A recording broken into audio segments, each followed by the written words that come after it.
जय श्री कृष्ण राधे राधे। तो आज मो ब्लॉग टी स्टार्ट करुँची छोट मिनी ब्लॉग टी। तो आज श्रीकृष्ण जन्मदिन तो तांकर गाधुआ पाधुआ सब सारी सुरीकी आरती बर्तमान करदे। आरती कर सारा तो आज पुअर अन्नप्राशन होची मामू घरे। तो अन्नप्राशन फैसले गाधा गाधी करदे। तो गाधा गाधी सरला छुआर तो गाधा गाधी सरला अन्नप्राशन ये सारे प्रिपेरेसन होता बेस प्रिपेरेसन किसी ना फास्ट आई माँ पूजा करदे। देन तार मामू पूजा कर मामू फास्ट खीरी चटेब देखो खीरी चटला से कि फेस करदे।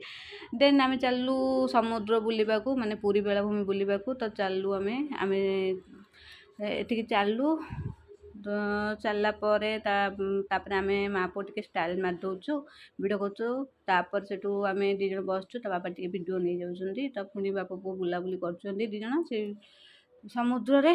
देन तापर एंजॉय एंजॉय एंजॉय तापर आम चलू चंदनपुर कौन पे चंदनपुर जाऊँ चूड़ा कदब खायापे। चूड़ा कदब एत टेस्टी मुझे जानी फास्ट टाइम जाऊँगी मो भाई मत कही नहीं 25 किलोमीटर जाइए आम चूड़ा कदब खायापे आ बहुत टेस्टी थिला वाओ।